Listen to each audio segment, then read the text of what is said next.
Welcome, everyone, to this exciting discussion on the automotive industry's burgeoning opportunities in the metaverse.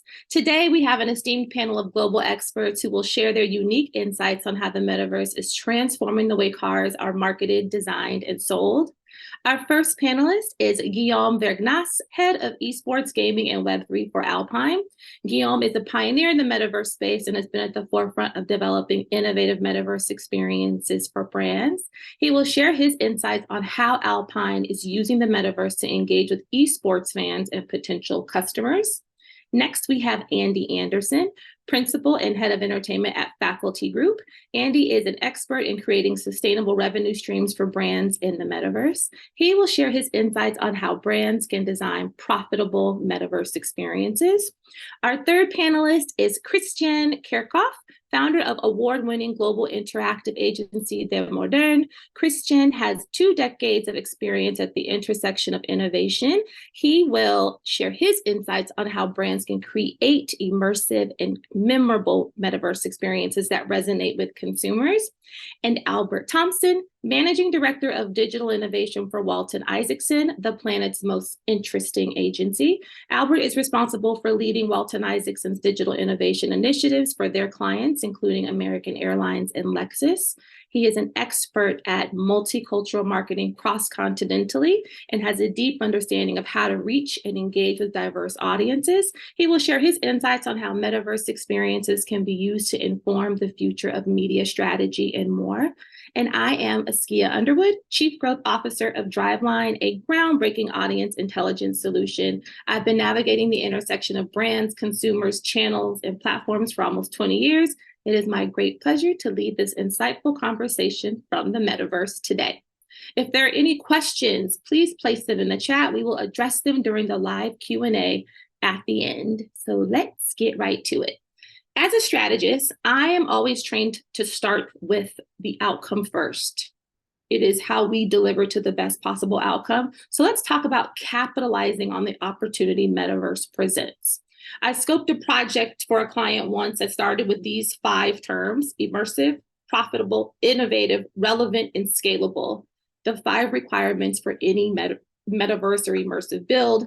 Under relevance, I talked about culture. So I'd love to start with you, Albert.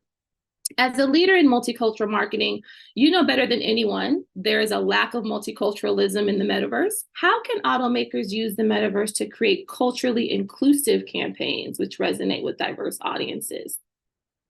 Yeah, I mean, look, it's an excellent question. I mean, I spoke at the ANA Summit, Digital and Social Summit, a little bit over a year ago, year and a half, on why the metaverse are multicultural.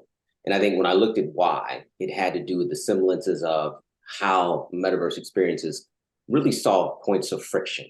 And that really comes down to what the in-store or dealership experience is for someone who sits in the ethnicity lane, and different to maybe what the experience is for general market. And the fact that, look, bias still lives in everything. So to agree that there's bias at retail the same way there's bias in digital. But I think metaverse experiences allow the ability to collapse or solve for what isn't the optimal experience in person, face-to-face, or even the perception of, and deliver that immersively in the digital space. And I think people have to start to look at, how do we use these immersive experiences to extend the reality that we were already in? And that's the first thing. Like, how can it be an extension of what we already do and do well? I think the other thing is they have to look at is that how can it be an extension of who we are, but serve it up in a better place? Meaning the average dealer maybe doesn't have a multicultural footprint of staffing between salespeople, service people, the like, general management, et cetera, but they want to attract a diverse audience. Well, in the metaverse, you can engineer that, and you can create what seems to be a safe space to buy a $40,000, $50,000, $60,000 product. That has a tremendous amount of just appeal in itself at a baseline. And I think that's what people are missing as part of the conversation. When you start to look at the idea of automotive, it is very much a human endeavor when you get into the psychology of the buying behaviors, the level of investment, the brand affinity. At the end of the day, it really signifies membership at the highest level. Because let's be clear, you got to note that you got to be responsible for 3, 4, 5, 6, 7 years. So when you start to look at it, automakers need to say, well, how can we extend our membership to the cultural class that is now moving the business and now contributing a greater deal to the bottom line investment, to support what is going to be the future of the business. So I think there's some basic human principles people are just missing. I think they're overthinking the obvious, and that is, how do we extend value in a way that isn't as practical in a face-to-face realm, for which these immersive experiences can now win at ways that maybe at the physical footprint level we're just not ready to do. I 100% agree with that. But I have a person on this panel who is going to share a unique experience that he built. So, Christian, your repertoire includes the build of the first drivable metaverse, and you intentionally did not use humans in that build. Can you tell us a little bit about that project? Yes, sure. So yeah, we built a metaverse space for the auto brand Mini. And when the briefing came into our office, we of course considered new ways of using it. And what really stands out as a creative person is that the metaverse is a very creative platform where you could do anything. You could, I don't know, dive underwater. You could talk with objects or something like this. There are no boundaries. And why shouldn't we use it? So from my point of view, just mimicking the real world, creating a replica of the real world isn't probably enough. So from my point of view, meta spaces could be different. They could be used differently. And so did we. So we said, instead of running around with avatars, why don't we have cars as avatars? You could, yeah, that's the reason why we call it the first drivable metaverse, because when you approach that website, we built it with web technologies. When you approach it, you can enter your name, you can do anything what you usually do when configuring an avatar, but then you are actually the car itself.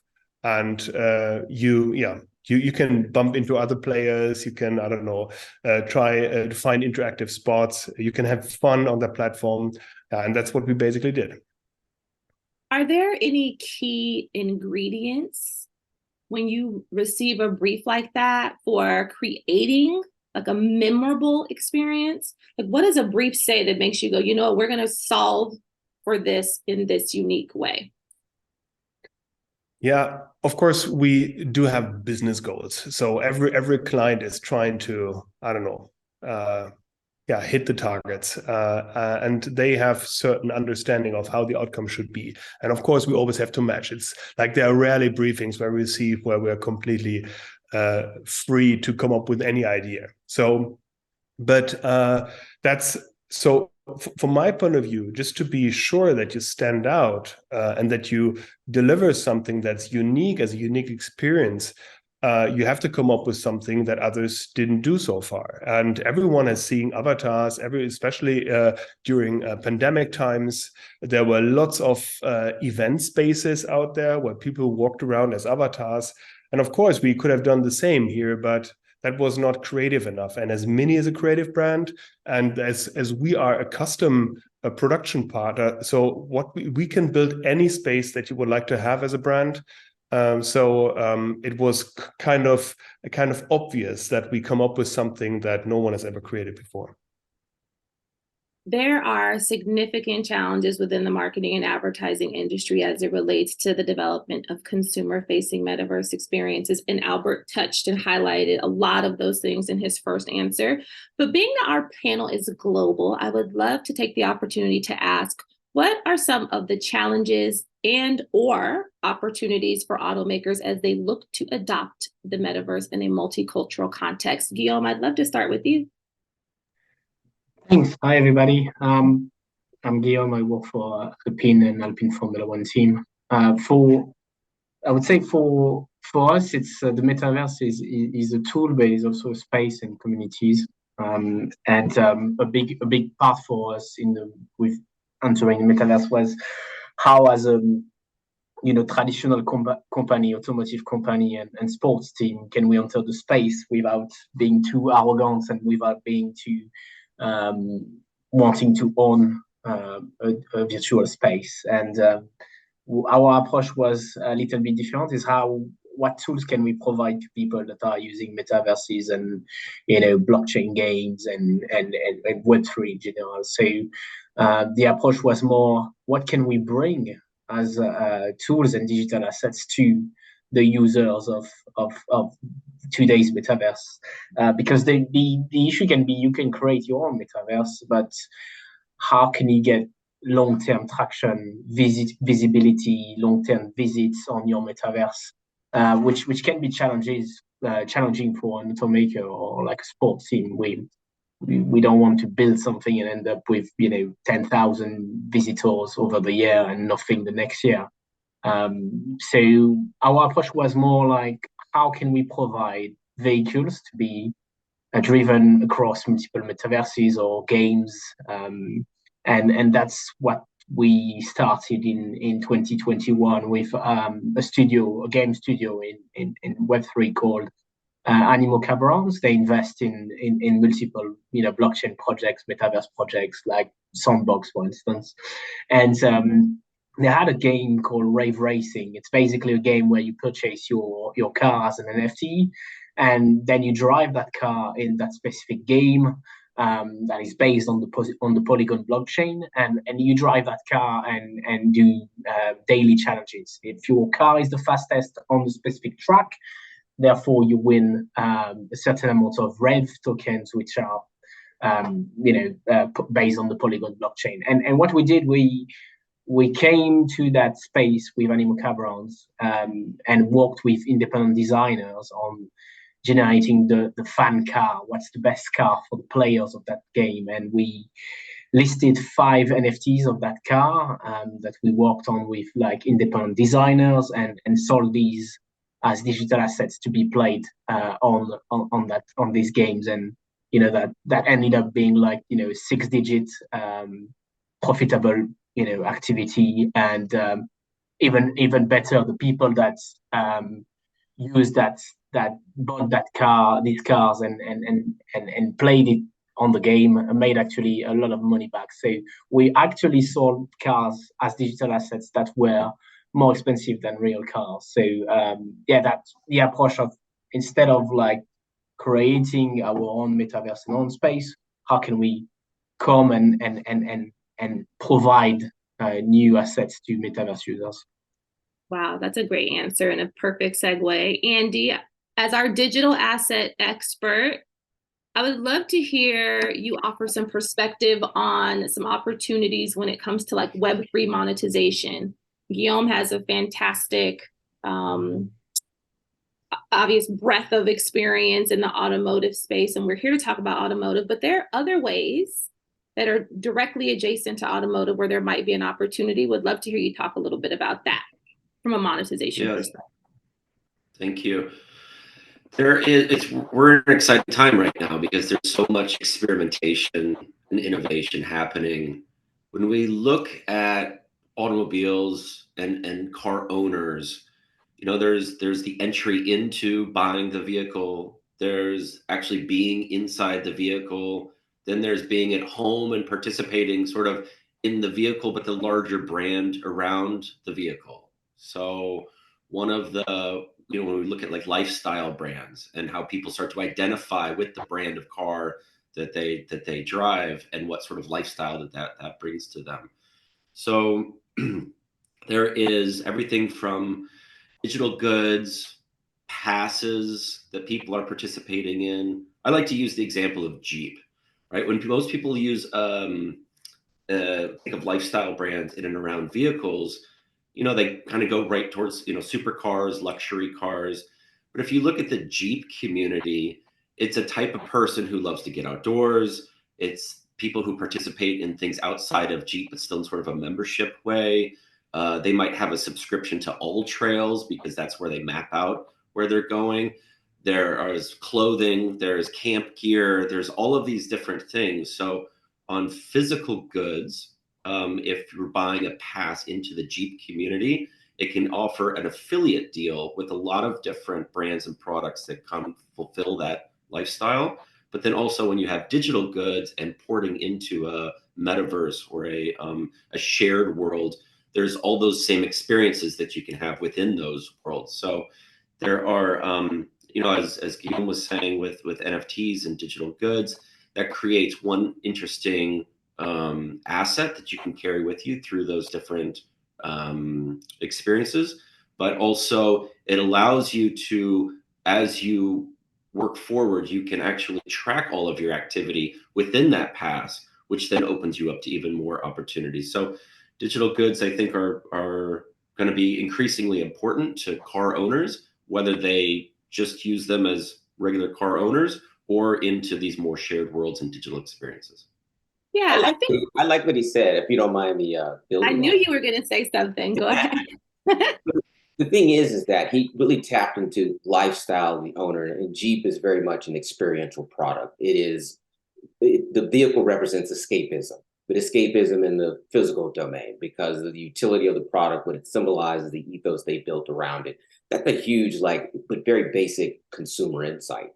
So when you start looking at building these experiences, you start to say, okay, well, in a digital world, how we bridge it, how are we going to accentuate or accelerate that idea? Look, from a buying perspective, maybe you can't go to a dealership and take a Jeep and drive it over terrain like you do in all the Land Rover spots because you're buying it in a major metropolitan city. But you want to go into an immersive experience that allows you to sort of play with that a little bit. So then you know what the utility is if you're buying. In particular, if you get into the customization, like I need this kind of rack and I got something to hang my fishing poles on. I need big wheels on it. So now you start to get you start to live the persona of the membership of owning the vehicle. And then you start to look at, okay, well, how do we extend the reality of people who now own the vehicle that we may have for life, because there's life stage there and that they want to be heavily outdoors, even if it's a window in time. Then you start to look at the immersive experience and say, okay, well, how are they going to now extend that particular reality or pay it back? Or what are the other membership benefits? Look, do we have to throw access to Burning Man because the NFT gives you access to that, but a Burning Man concert fits the outdoor ethos? I mean, these are the things that brands aren't dreaming of, that they need to be in terms of looking at how immersive experience center the front end of the purchase consideration process, as well as the middleware of ownership, because a lot of that prevents this ideal of defection. In automotive terms, that's when somebody leaves one brand and goes to another brand. And I think, there are a series of brands. Even when I hear Christian talking about the work done with BMW Mini, BMW Mini it's a character's vehicle. There's a definite persona of someone who buys that car, even different than the master brand of BMW.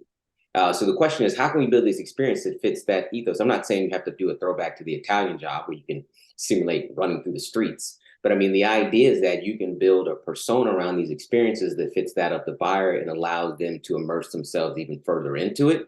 And that creates a deeper involvement of membership. And then you would start to look at, okay, what else do we extend to the BMW Mini ethos and ownership base? Because this is what they do. And these is what these experiences can curate. And I think that's what people aren't doing. They have all these personas related to a buyer profile. They leverage them, they use them in targeting, they get people to buy the car, and then they're hands off. And then they're like, hey, we're just going to ping you again. We need you to renew.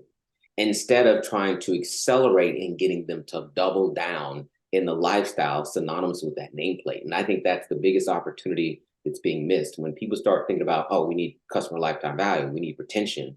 And they're using retention largely through email marketing, instead of using it through immersive experience where you can fully immerse yourself in the world of that brand or that nameplate that's going on, so that you end up staying for life. Because we know people will stay because they make it too comfortable and too easy to stay. And people don't want the friction of having to leave. So, but I love what he was saying in terms of the build, of really starting to look at the product nameplate and how do we accelerate the agenda that's built around that. I knew you were going to say something about that because I know you love portability and accessibility and how those two things are tethered together.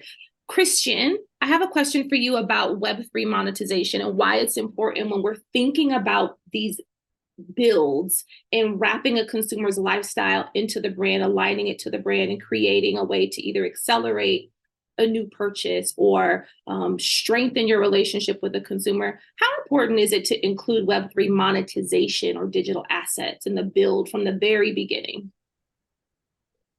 Yeah, from my point of view, Metaverse and Web3 are two different paths that go next to each other. Sometimes they come together, sometimes they're separate. So from my point of view, they don't have to have something in common. So both both technologies and both worlds could live next to each other.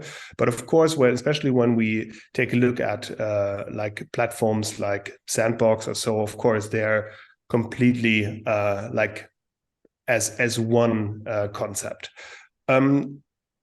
I would shift the conversation to a different spotlight. I would rather talk about the actual target audience of this. So like when Mini is trying to come up with such a solution, they're aiming at younger target audiences. Maybe those target audience who haven't had in mind that Mini is a nice car.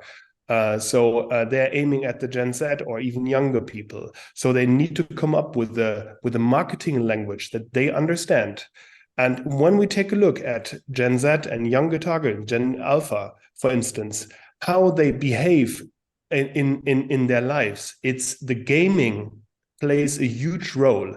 And in gaming, these generations have no issue with taking money and paying for digital goods. Whereas my generation, for example, I'm almost 50, really struggles with that. They cannot imagine that you take real money and buy digital goods for it. So that's something. And so but to be honest, my generation is right now owning cars. And that's something you have to see. So from my point of view, going into these metaverse worlds where people are able to buy digital goods just to stand out, to customize their avatars or something like this, that's a game that's a concept that everyone in Gen Z and Gen Alpha grew up with. For them, it's totally normal. It would be the other way around. If that would miss, they would be surprised. Which is, by the way, the fact. So right now on the Miniverse platform, we're not able to buy digital goods as of now through blockchain technology. And that's something we're discussing, if that's missing or not. And yeah, so we have to take this into consideration that, I don't know, and even blockchain is just a technology, right? So you don't have to understand it. You just see the benefits of it. But yeah, everything belongs together from my point of view. Okay. So metaverses, as we know, one of the unique things is that they allow consumers to redefine almost every aspect of their lived life, how they look, where they go, how they're perceived, what their purchase power is. They can literally defy almost all physical limitations, which is really unique. And I think that, Albert, you have some great insights from the luxury automotive perspective, because there's this aspirational, and then I'd love, Guillaume, for you to follow up on this one, and then Andy, if you could. There's this aspirational gap in what I can achieve here from my lifestyle and my income, and what I can attain in a shared world or a metaverse. And I'd love for you to talk about what that looks like from a luxury perspective. And then Guillaume, I'd love for you to talk about the Alpine EV and if there's opportunities there. Let's get into it. Well, I think the thing is that people need to understand how the consumer defines luxury. It's not necessarily what a brand says it is. And you see from Gen Z and Generation Alpha is going to be the same. Luxury really becomes a matter of preference and choice for how they want to spend their time. And that, look, a luxury could be something relatively inexpensive or something super expensive, and i.e. it could also be something very selective, not the way we classify things at the highest threshold of, hey, if you had to ask how much it costs, you already know the story.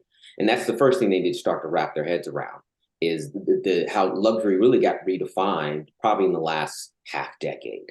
I think what people need to really get seated in is this fact that marketing is a game of ambition.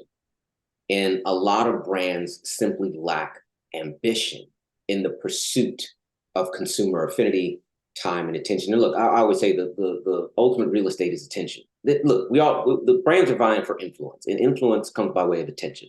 All right, the more attention you get, the more influence you respectively have. That's the currency. That's the pursuit here. And if that means you have to go in through a Web3 environment and start building out tools and culminate this with assets, and then that leads into immersive experience that allows you to cultivate, then essentially so be it. The game hasn't changed. You just get new tools and platforms to play around with. I think people get misguided because they're literally stuck in what they've always done and built and trying to build the business the way they've always built.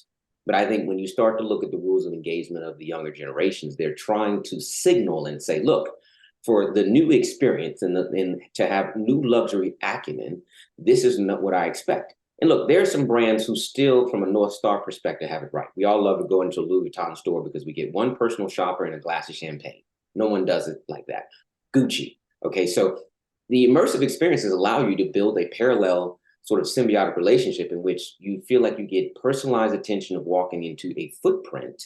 And yes, not that anyone's going to be handing out champagne in the metaverse because that would be futile. However, there are other bennies you can add to it that has a similar level of attraction. And let's be clear, most people's retail outfits can't be outfitted like Louis and Gucci because they play the real estate game. It's why you only see about 10 items in the store because it make it very exclusive.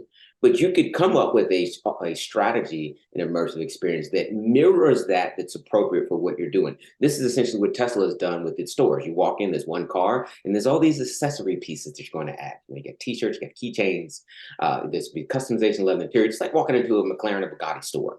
That's what they nailed. They nailed the whole idea of experience design. What companies need to understand is they have to reset the frame. Okay, traditional automotive is all focused on the picture, which is the car on the lot. But you have to reset the frame. And there's certain luxury brands that have set the frame very well because they have cafes and coffee shops and nail salons in the footprint. That's the frame. That helps sets the tone as to why you're there. And I think what people need to do is look at Web3 as a universe to establish either a better frame or a frame they couldn't do in the physical footprint. And then the immersive experience is how they really sort of pull them in and draw them in. And I think that needs to become the blueprint for success, is resetting the frame for how cars used to be sold, race on Sunday, sell on Monday. And look, I'm not saying that's not still part of the formula. My client does that as well. But the idea is that Web3 allows you to establish a new frame to gain advantage. What people have to understand is advertising and media is one of the few businesses where you can gain competitive advantage legally. And what you see is that people just aren't exercising this right to gain advantage with the tools that's in front of them, as if it is not going to matter. Yeah, I think it's a massive gap, which is how you and I actually bonded, because we were like, what is happening? There are all of these tools, ideas, concepts, ways that we can get people to really focus on automotive from a super early consideration phase and stay tethered to that concept without the distractions. And Andy and I have often talked about this attention economy or interaction economy and what that looks like. What is the currency of a person who's willing to interact with your brand over and over and over again? Maybe they can't go into a dealership and transact, but can they talk to enough people? Can they influence the people they know in a unique way that allows them to go, oh, maybe I'll see that a little bit differently, or maybe I should take my body into that unique space. Guillaume, talk to us about the Alpine EV, the A110, please, and what your plans are for that vehicle.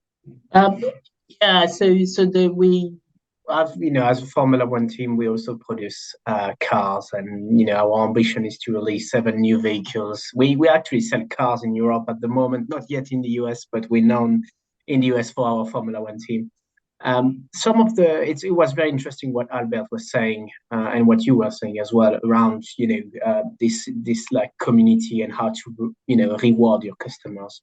And some of the things we've been doing, we've done multiple things, but mixing NFTs where you can buy one experience that is Web3 based and one experience that is physically based. And we had people buying some of our NFTs that would grant them the opportunity to join a VIP community of fans and customers of Alpine. But also the opportunity to drive a Formula One car in real life on a real track, and that was interesting. And for us, the next few steps will be, and there's 2 things we are like very interesting in exploring.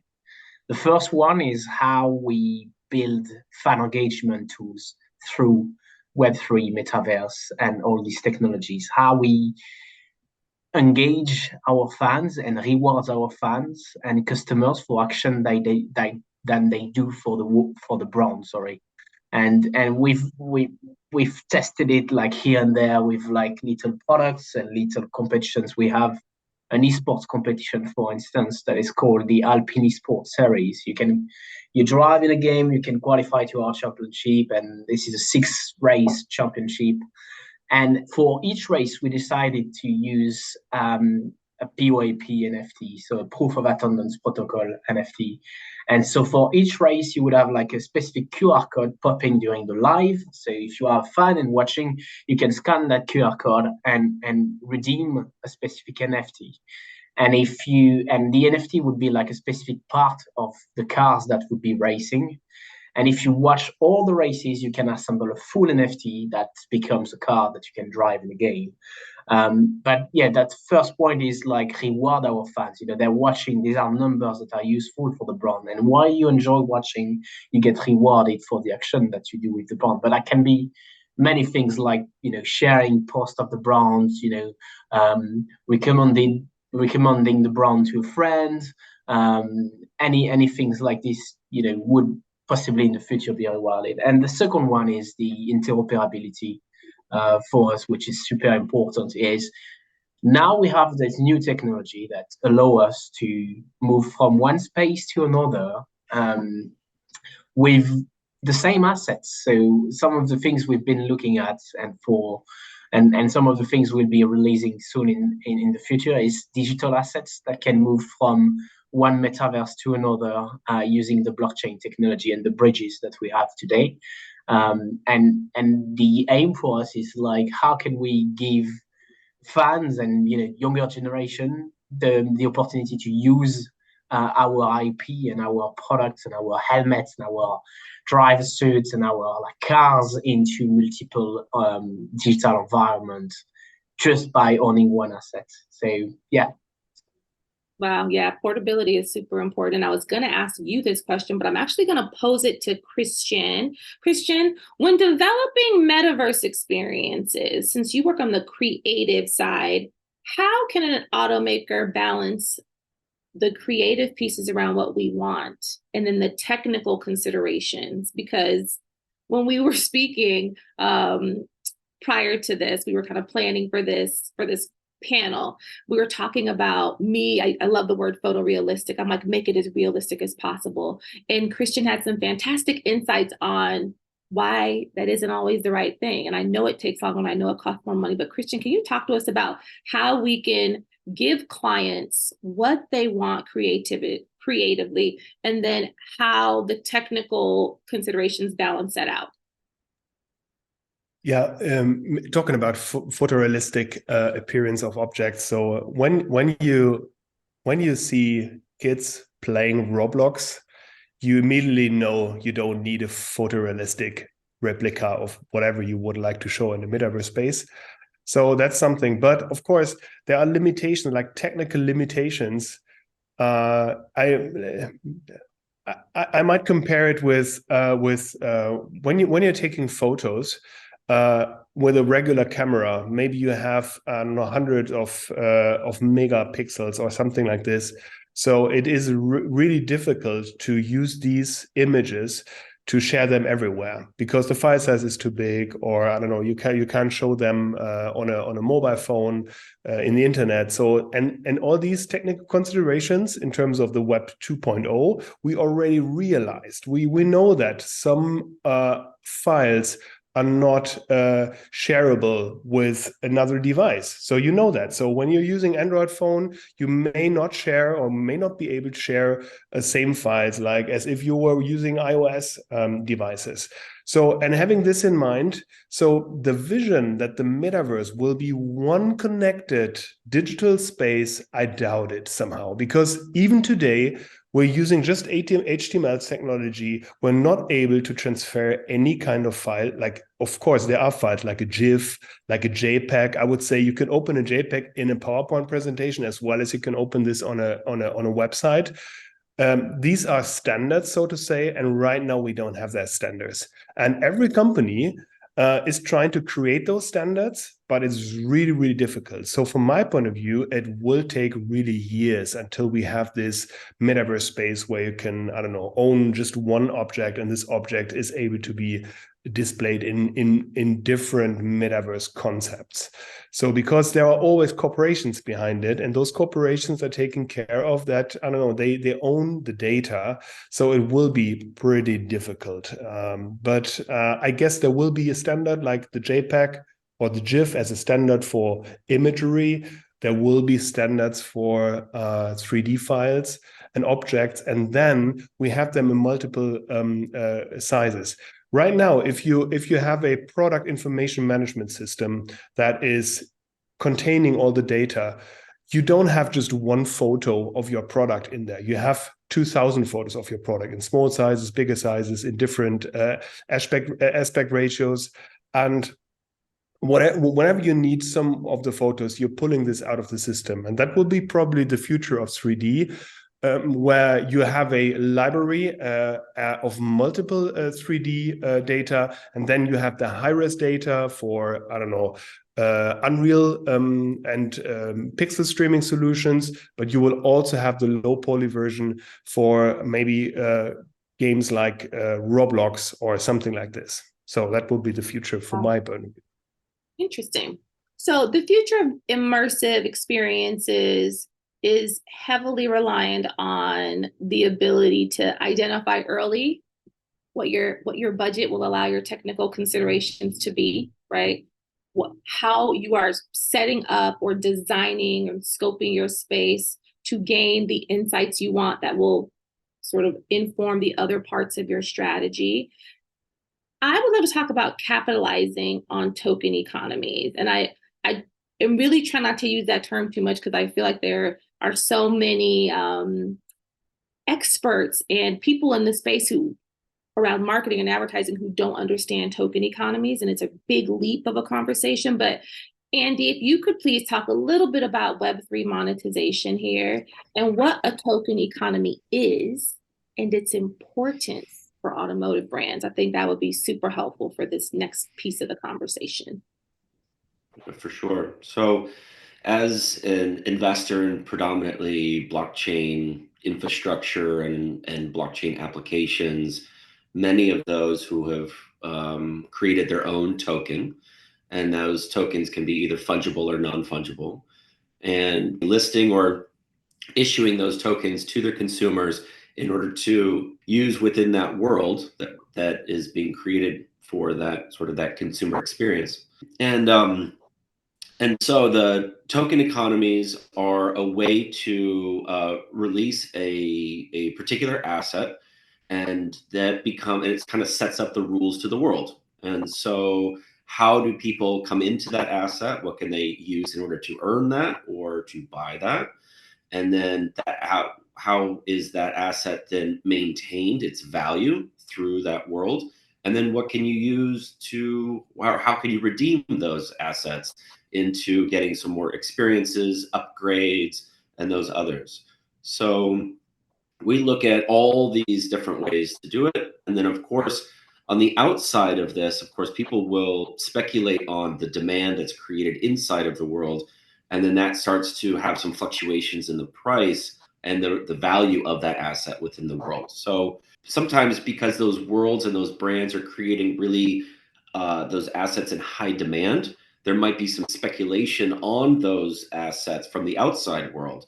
And that's what creates sort of a price volatility. So there's really kind of two. There's the inside and then there's the outside. So if we forget about the outside for a second, and we really just focus on how users are collecting, earning. Guillaume was talking about proof of attendance. There's proof of watch. There's proofs of engagement. There's proofs of all kinds of different ways that consumers live and interact with the world. And then that creates somewhat of a loyalty mechanism so that people are able to actually collect those digital assets, the value that comes from that, and then spend that back into the brand. And so that's what we really focus on. And again, those can be everything from upgrading memberships to redeeming for additional digital goods, as Christian was saying. That kind of becomes a whole nother mechanism of engagement for consumers to participate in these worlds rather than just buying stuff. It creates sort of an additional sort of experience for those consumers. Guillaume, Alpine is a great example of a successful token deployment. Can you share some of the learnings from your development of the first Formula One token developed by Binance? Yes, so we through a partnership with Binance, we decided to launch early 2022 our fan token, which is basically a cryptocurrency that is more not used for transaction, but more used for having a share of voice. Basically, I buy one token, I have a share of voice, and I can every week we have like standard like questions for our fans to vote for topics that are related to the life of the team. It can be what's the design of the shoes of Pierre Gasly, for instance, for the next Formula One race, or do you want who do you want to do an Instagram story takeover in the team? Would you want our team principal, our academy driver, make the mechanics of the team, or a random fan? And this kind of thing, you can vote on these. These are sometimes fun questions, but all other questions can be very serious and strategic for the life of the brand and team. So we now have around 200,000 all different holders, and the token is ranked amongst top 3 sports fan token in the world. The market cap is between 20 and 30 million dollars. So there's a significant investment. You have Web3 users that use the token to trade and to make return on investments, using it as well, and stacking and saving account with the token. And you have also the kind of like Web2 fans of the team that also are owning the token to hold and use it for different utilities. And we implemented that kind of like fan leveling depending on the activity that you do with the token. So if you hold 20 tokens, you get 1 point per day that you hold, or if you refer a friend, you get more points and you get to a specific level. And from that level, you get access to a wide level of like experiences or products or discounts, and you can end up being the biggest fan of the team. So it's something that we enjoyed using and keep on adding utility. Always, it's super important once a product is launched, continue to add utility for the fan base. Yeah. If I can just add something as well, and it kind of connects with what Guillaume was saying and also what Christian's saying, the level of gamification. So as we're seeing more and more, Christian was referencing that younger audiences are used to these sort of gaming worlds. And so, yes, from a visual aspect, absolutely, but also from those mechanisms of gamification and sort of earning this, trading that then for something else, pairing that with then something else in order to get that next upgrade. That whole gamification, there's so many different mechanisms there that I think are starting to really, brands are starting to utilize in order to engage those younger communities who are used to doing that in their free time and are now sort of using that in order to kind of engage them into the brand and the lifestyle of the brand. So it's not just the visual aspect, but it's also the mechanisms of gamification. That's dope. One more question, really quick for the whole panel. The most exciting opportunity for the automotive industry in Metaverse is what? Pick one word. Albert, go ahead. Wow. I don't know if I can distill it down to one word. I think part of it is that when I hear them talk about the ideals of what gamification does, psychologically, it roots the mind much deeper with a more passionate connection to a product, a service, a brand, a nameplate. I think while people understand that from a gaming perspective, because a lot of the games are car games, driving games, I don't think they understand that from a real life human experience of what power can be wielded there. I think what people have to figure out is how to inject the casual nature of gamification in the automotive purchasing and ownership experience, because that is what is going to bear root with a far greater level of elasticity. than what has been done in the previous generations, where people would purchase a product and figure out how to live through it. Now they want it articulated as what the living experience is going to be before they start. Your word is stickiness. Your word is stickiness. Yeah. The gamification is probably one of the few mechanisms that does that inherently, that you almost don't have to explain it. So that was 250-word response to one word. Guillaume, do you have one word? We have about 20 seconds. Easy. Albert said gamification, so I will say interoperability plus what Albert said. Absolutely. Andy? I'm going to say co-create. I think we didn't touch on it, but the worlds, once people are able to like co-create with the brands in those shared worlds, I think that gets really exciting for everyone. Christian, we have 2 seconds. Opportunity. Thank you all so much for your answers. On behalf of the Metaverse Business Spectrum, I would love to extend our deepest gratitude to our distinguished panel for their insightful and thought-provoking thoughts and ideas on the burgeoning opportunities for the automotive industry and Metaverse. Your knowledge, passion, and enthusiasm have been truly inspiring. Thank you.